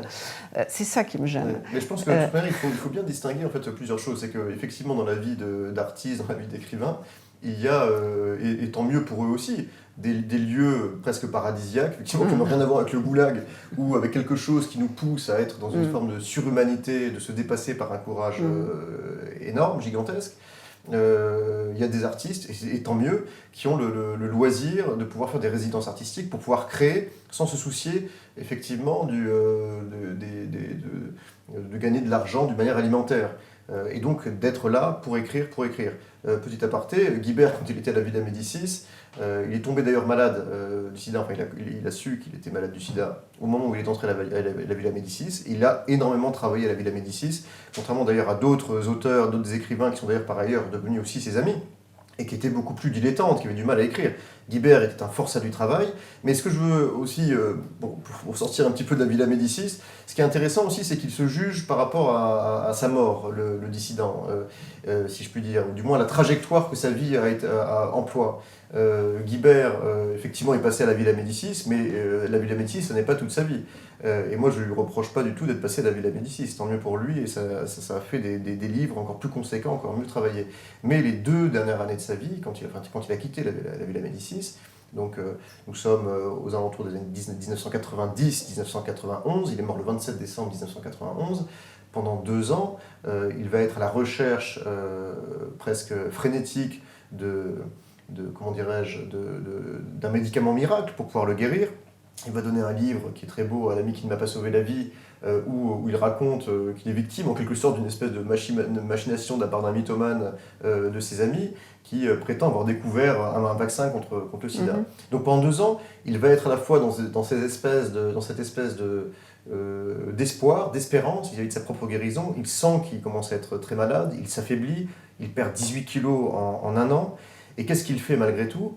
C'est quelqu'un qui n'est pas dissident, qui n'a pas une dimension dissidente sur le plan du tempérament, sur le plan existentiel. Je pense qu'il écrit comme un dilettante. C'est-à-dire qu'il écrit quand oui, je vous le confirme. Il écrit quand tout va bien, et ensuite, quand tout va mal, il arrête d'écrire, et puis là, il réclame papa et maman. Ce n'est pas ce qu'a fait Guibert. Guibert, jusqu'à la fin, jusque sur son lit d'hôpital, alors qu'il devient aveugle, il ne peut plus lire, il ne peut quasiment plus écrire, il est atteint du cytomégalovirus, qui est la phase terminale quasiment du sida. En octobre 1991, il continue à écrire sur son cahier d'une manière invétérée, parce qu'il sait que cette écriture est intrinsèquement liée à son destin, et c'est aussi une manière de dire je me donne finalement à cette cause qui n'est pas une cause politique, qui est une cause artistique, à la littérature. Voilà. Et encore une fois, on peut juger et discuter de tel ou tel livre de Guibert écrit sur telle ou telle thématique, mais je crois qu'on ne peut pas lui enlever le fait que par les 2 dernières années de sa vie, il a montré par son travail acharné, par son écriture, où il pouvait quasiment plus tenir son stylo, qu'il ne pouvait quasiment plus taper sur sa machine à écrire, il ne voyait personne, il a une dimension aussi solitaire énorme, Guibert. C'est pas du tout un mondain qui va se pavaner dans les rues de Paris en disant regardez, mon dernier livre, etc. C'était pas du tout. Mais être solitaire, c'est pas un génie en soi. Non, complètement, mais c'est difficile. Être isolé, c'est une souffrance. Être solitaire, on est tous solitaires. Quand c'est une solitude, effectivement, qui n'est pas volontaire, il y a des gens isolés aussi. Là, on vit dans une époque où on nous demande l'isolation, mais on est tous solitaires. Moi, je suis solitaire, je ne souffre pas de la solitude, je souffre d'isolation. Lui, il n'était pas isolé. Alors, tout dépend aussi quelle époque, quelle période. C'est que Guibert était à la fois, et d'ailleurs même ses amis en parlent ainsi, c'est qu'il était entouré d'amis, mais qu'il ne vivait pas dans une espèce de phalanstère, dans une espèce de communauté autogestionnaire entre amis, etc. Il avait une marque très individualiste, il tenait à son oxygène, tout simplement, à son oxygénation propre. Et ce qui est intéressant, c'est que pendant toutes les années 80, il s'isole volontairement du monde. Et moi, c'est vrai que dans le livre, justement, je fais une analogie, un parallèle avec une forme de vie anachorétique, et je pense que ça n'est pas exagéré. Je crois que quand on voit un petit peu le milieu littéraire de ces années-là, c'est l'amusement fou, c'est la mondanité, c'est les drogues aussi, c'est l'alcool, c'est beaucoup de frivolité en réalité. Et je pense que Guibert, et c'est là aussi il m'a intéressé par cet aspect-là, c'est que c'est quelqu'un qui n'est pas frivole, c'est quelqu'un qui est obsédé par la mort, qui réfléchit sur sa propre mort, sur sa propre condition. Et comme disait Dostoïevski, justement, dans Les Frères Karamazov, il y a cette idée que les seules questions qui vaillent dans la littérature et dans les arts, c'est l'amour, la mort, et puis c'est tout. Et puis la liberté aussi, bien sûr. Mais ce sont ces questions essentielles, ces questions fondamentales. Et je crois que Guibert s'est isolé d'une manière extrêmement forte quand il était dans ses appartements pour écrire, des semaines entières, sans quasiment rien manger, etc. Je ne dis pas que c'est héroïque, attention, je ne dis pas que c'est héroïque, que c'est un génie parce qu'il reste seul pendant quelques jours chez lui. Mais je pense que c'est une discipline que moi j'admire, parce que je sais que dans la vie parisienne, aujourd'hui et hier, entre l'artiste mondain qui va écrire par vanité en quelque sorte, et l'artiste qui va donner de lui-même et se dévoiler au plus profond de lui-même, parfois dans ce qu'on pourrait appeler aussi ses turpitudes, ses vices, ses vertus et toute sa dégueulasserie aussi. Je veux dire, il n'a pas peur de tout dire. Et je crois qu'en ce sens aussi, sur le plan littéraire et artistique, Guibert est un dissident de ce qui pouvait aussi se faire à l'époque et même d'une manière précédente dans la littérature, où finalement on se rendait compte que les écrivains comme Flaubert par exemple, ou d'autres encore au XIXe siècle, Maupassant, etc., avaient des vies sexuelles complètement déjantées, sauf qu'ils n'en écrivaient pas effectivement leurs romans, ou très peu. On se rendait compte dans les correspondances qui étaient publiées bien après que c'était des gens qui avaient une forme c'était des feux follets, quoi, qui avaient une vie sans une moralité exemplaire, mais qui avaient une éthique forte, et je crois que c'est ce qui fait le lien d'ailleurs, parce que Guibert s'inspire aussi de Flaubert, il aime beaucoup Flaubert, ce lien d'une éthique très forte, qui est celle de l'écrivain, qui est celle de l'artiste, qui est celle du travailleur, du labeur, de l'artisan. Je pense que Guibert est un artisan, et c'est quelqu'un qui a voué sa vie à l'écriture,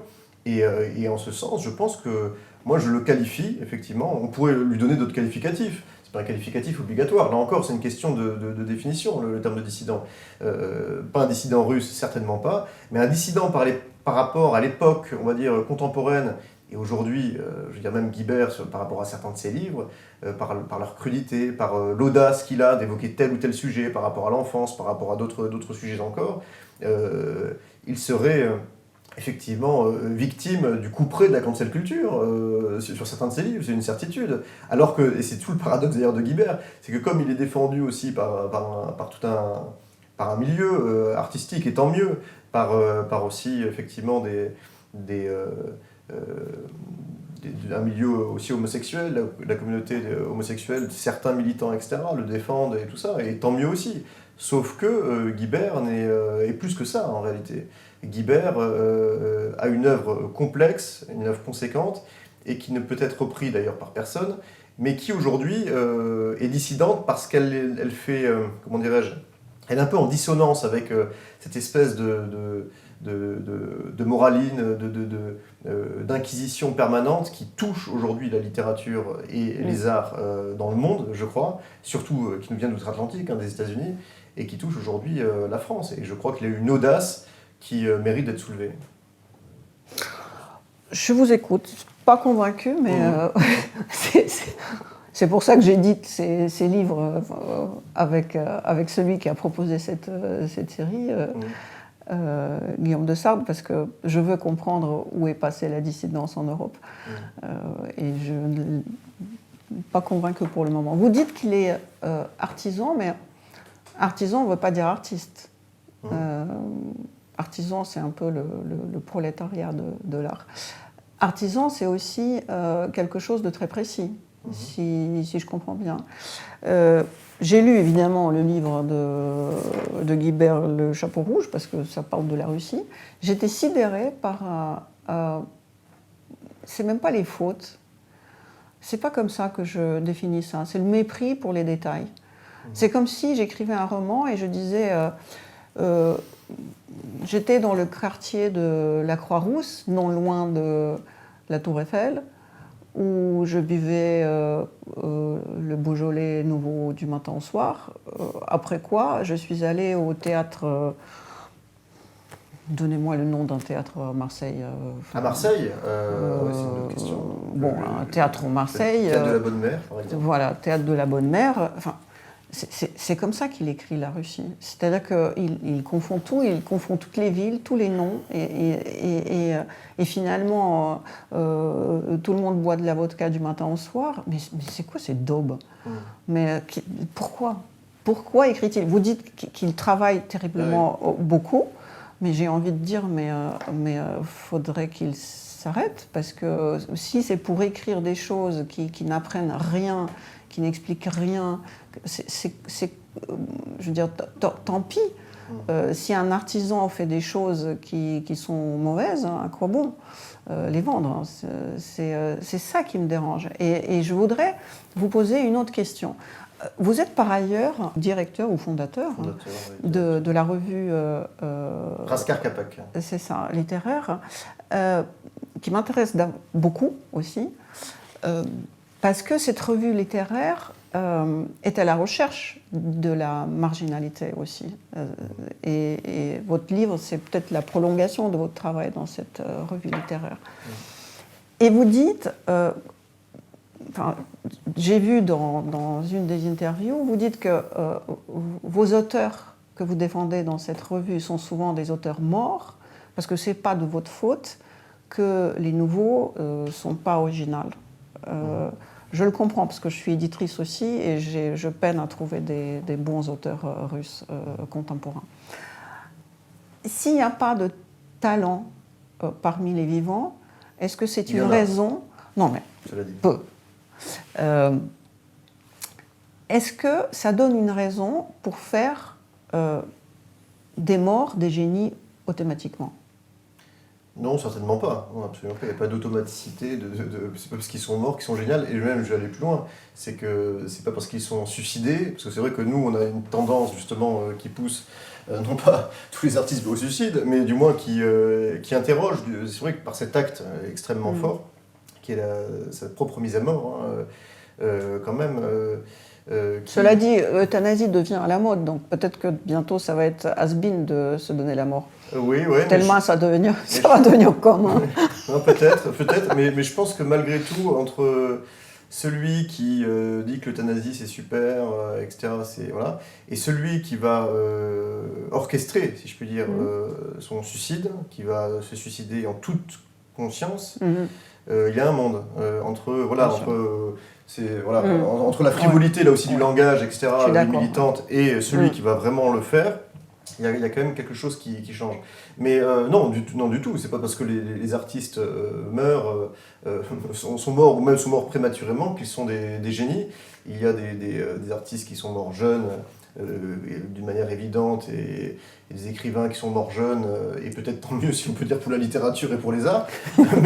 mais en tout cas, je pense que ceux qu'on a choisis, ceux qu'on a sélectionnés, on ne les a pas sélectionnés parce qu'ils sont morts. On les a choisis, on les a sélectionnés parce qu'il nous semblait qu'ils avaient précisément quelque chose d'immémorial à nous dire, quelque chose de très fort. Je pense à Jean-René Huguenin, que je vous invite vraiment à lire si vous ne le connaissez pas encore. Son journal m'a beaucoup marqué, un journal écrit quand il avait 15-16 ans et qui s'est achevé à sa mort à 25 ou 26 ans, mort dans un accident de voiture en 1962. Et je crois que ce genre de figure, on en parle précisément parce que pour leur littérature, non pas pour leur génie, parce que j'aime pas utiliser le mot génie, je l'utilise d'ailleurs assez peu, me semble-t-il. Guibert est génial, Natalia est géniale, je suis génial. C'est pas un mot qui fait forcément partie de mon vocabulaire. Je dirais plutôt une véritable sensibilité artistique, un véritable style, c'est ça qui m'intéresse. C'est un véritable style, un véritable univers, qui porte un univers. Et je crois que les 21 auteurs, les 21 artistes qu'on a fait, où il n'y a pas que des écrivains d'ailleurs, il y a aussi il y a Soutine au niveau de la peinture, il y a des aventuriers avec les puits de l'aéropostale, etc. C'est quand même un monde assez divers, mais ils se rejoignent tous d'une certaine manière par une forme d'intempestivité, par une forme de... Ils ont quelque chose à nous dire encore aujourd'hui. Voilà, c'est ça que je veux dire aussi. C'est que il y a un message qui me paraît extrêmement fort. Juste pour revenir peut-être une seconde sur ce pauvre chapeau rouge. Non, ce qu'il faut savoir, c'est que Guibert a effectivement écrit beaucoup, mais qu'une partie de ses livres, dont Le Mon Chapeau Rouge, ont été publiés posthumément après sa mort. Et c'était finalement ces manuscrits, ces ultimes manuscrits qu'il a écrits alors qu'il était très malade, parce qu'il voulait compléter sa trilogie avec À l'ami qui ne m'a pas sauvé la vie et Le protocole compassionnel, sur sa trilogie un peu par rapport à sa maladie, par rapport au sida. Là, il essaie de s'en détacher un peu du sida, il essaie de parler d'autre chose. Et je pense effectivement que c'est loin d'être son meilleur livre, mais après, quand on lit les deux précédents ouvrages, ça prend, il y a une forme qui s'établit et on comprend pourquoi il écrit ça aussi. Pourquoi il essaie de se dégager de ça, comme une espèce de souffle comme ça, par l'art, par la peinture, etc. Il essaie de se dégager un peu de sa maladie, tout simplement, il n'en peut plus. Il est à bout, il il est sur le point de mourir. Il faut savoir que le protocole compassionnel, qu'il a écrit juste avant celui-ci, il était là aussi à 2 doigts de la mort. Ça il a peut-être écrit, je sais pas, en quelques semaines, seulement, même pas. Donc ça a été... donc c'est les derniers manuscrits. Moi, ce qui m'intéresse davantage chez Guibert, c'est bien d'autres livres, bien sûr, dont on pourra parler avec plaisir, mais c'est aussi son journal intime. J'aime beaucoup les journaux intimes, parce que ça nous révèle beaucoup le personnage, l'écrivain, l'artiste, notamment quand il se dévoile authentiquement, parce qu'il y a plein de genres de journaux intimes. Le journal intime qui va vous raconter les mondanités de l'un, celui qui va vous raconter les histoires de fesses de l'autre, et celui qui va essayer de décortiquer son âme, l'âme humaine, voilà, qui est la chose la plus délicate à faire. Et dans son journal intime qui a été publié par Christine Guibert, donc, qui était sa femme, qui s'est mariée avant de mourir, qui a été publié en 2001, donc 10 ans après sa mort. Voilà, là ça m'a fichu une claque, parce que je me suis rendu compte qu'il avait une dimension, une densité, une quête, une recherche spirituelle extrêmement forte.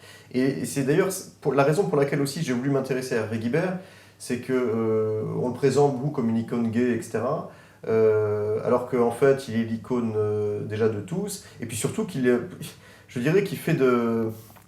je trouve qu'on ne mettait pas assez en avant, me semble-t-il, le caractère spirituel de cet homme, le caractère métaphysique de cet homme, qui n'était pas uniquement un ersatz ou un compagnon de la lutte homosexuelle. Il était homosexuel, c'est une certitude, mais il n'était pas dans une démarche militante. Et d'ailleurs, Mathieu Lindon, qui était l'un de ses grands amis, le dit, c'est qu'on lui reprochait, chez les homosexuels militants des années 80, de ne pas assez s'engager. Parce que pour lui, son engagement était avant tout un engagement pour sa propre cause, donc qui peut être considéré d'ailleurs par les militants comme quelque chose de petit bourgeois, il s'occupe de ses petits sentiments, etc. Mais je pense que c'est la véritable difficulté chez un être humain, c'est de se regarder dans un miroir et de s'observer, de se décortiquer, de se décanter, et ensuite d'écrire une œuvre si on a le talent ou pas. Je parlerai plus d'ailleurs de talent que de génie en réalité. Il y a des livres, même dans une œuvre chez tel ou tel artiste, qui sont très réussis, d'autres qui sont pas réussis, d'autres qui sont moyennement réussis, et le tout forme un univers qu'il faut effectivement, quand on s'y intéresse, s'y aventurer, quoi. Ma dernière question, pas du tout provocatrice, comment on peut être dissident et journaliste? Parce que vous êtes journaliste, vous avez dit. J'étais étonnée. Comment on peut être journaliste aujourd'hui? Après, en fait, il y a plusieurs types de journalisme. Non. Si. Non. Bah si. Soit t'es pute, soit t'es pas pute. Journaliste, c'est pute. C'est pas moi qui dis, c'est un écrivain que j'aime beaucoup, qui a écrit beaucoup sur l'alcoolisme. D'ailleurs, qu'est-ce que vous pensez de l'alcoolisme? De l'alcoolisme J'essaie de devenir, mais je supporte mal l'alcool, mais je voudrais bien. Alors moi, j'essaie de devenir aussi, mais je supporte bien l'alcool, et en même temps, j'ai pas de... Je voudrais bien me saouler un peu, parce que c'est insupportable ce qui se passe autour. Ah oui, non, je suis d'accord. Et alors, il disait, Malcolm Lowry, dans Au-dessous de Volcan, que c'est son héros en fait, qui parle des journalistes comme des putes. C'est ceux qui créent les guerres, qui les résolvent. C'est quand même un métier à vomir. En fait, j'ai une carte de presse, donc effectivement, j'ai cette casquette aussi de journaliste. Mais moi, ce qui m'intéresse dans le journalisme, c'est pas justement faire de l'opinion, faire de l'édito et de ne pas vanner comme ça pour essayer de faire du lobbying, pas du tout. Ce qui m'a intéressé dans le journalisme, bien que là maintenant je fais quand même des choses différentes, c'est partir et faire du reportage. C'est de faire du reportage où là, il n'y a pas une question de pute ou pas pute, c'est une question dans ce cas-là, vous devenez un écrivain de voyage.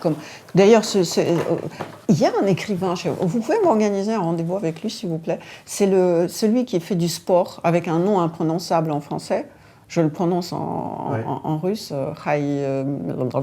J'ai oublié. Qui a écrit sur les alpinistes, sur les sportifs de Hitler, les champions de Hitler.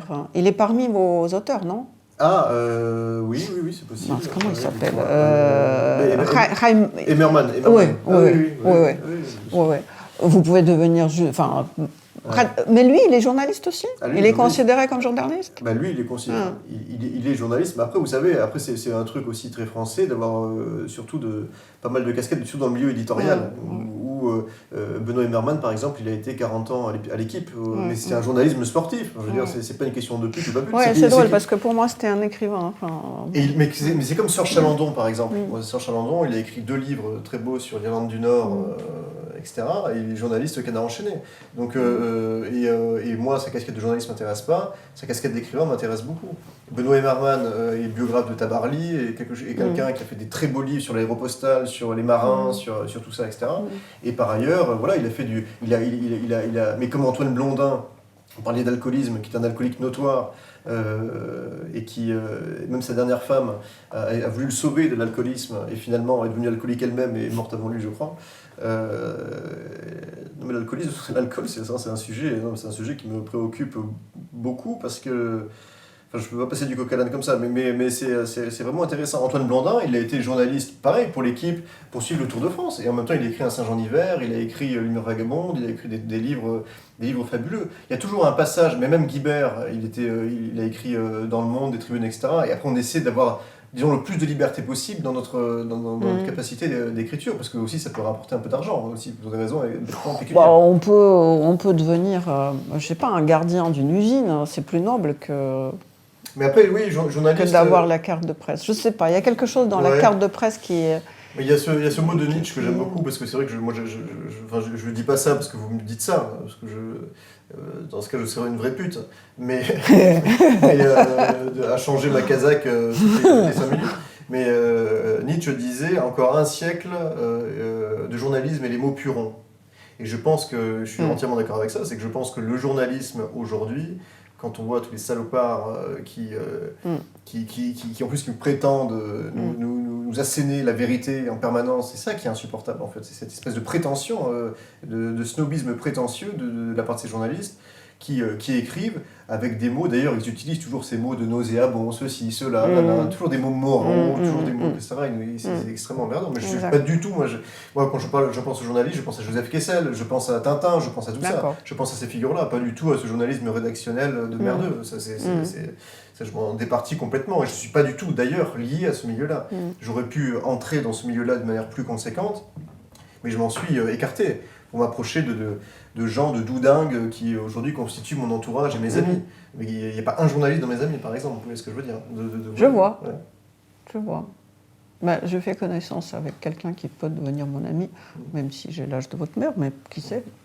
même malgré votre carte de presse. J'ai mon plus vieil ami à 99 ans, j'ai des amis de tous âges. C'est là aussi. Bon, bah écoutez, devenons amis. Avec plaisir.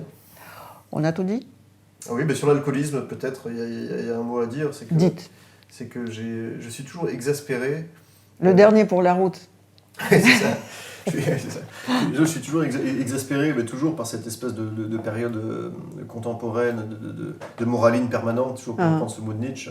On essaie de nous rendre coupables de tout. Il ne faut pas faire ci, il ne faut pas faire ça, les 5 légumes par jour. Il faut consommer comme ci, mais pas comme ça, et patati et patata. Et c'est pareil pour l'alcool.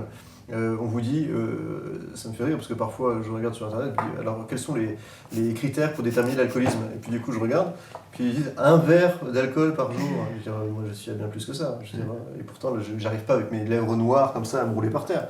Mais parce que j'aime le bon vin, j'aime les bons alcools là aussi, l'esthétisme, voilà, c'est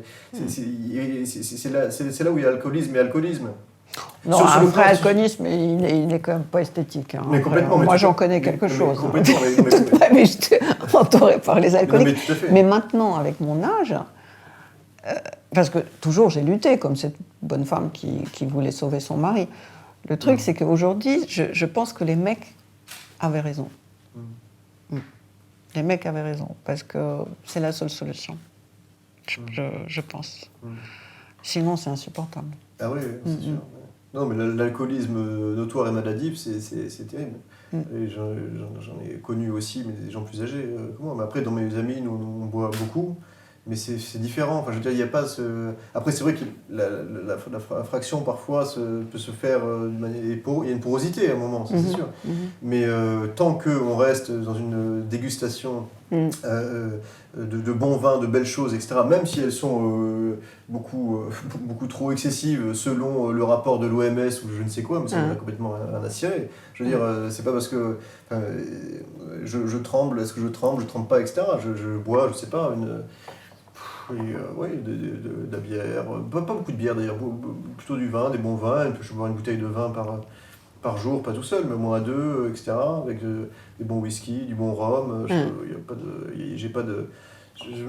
me cadenasse pas comme ça, voilà. Et c'est ça qui est la société dans laquelle on vit est horrible dans ça, parce qu'elle veut tout mesurer, tout cadenasser, il faut pas faire ci, pas faire ça, et de voir la docilité des gens aujourd'hui, c'est ce qui m'effraie, quoi, je veux dire, Ouais. Je propose qu'on crée un club du rouge et du boire. Ah oui, je suis d'accord. J'aime pas Stendhal, mais le rouge et le boire, Ouais. on peut bien lui emprunter. Ah oui, c'est pas mal, c'est le rouge. Ouais. Voilà. Merci. Merci, très bien.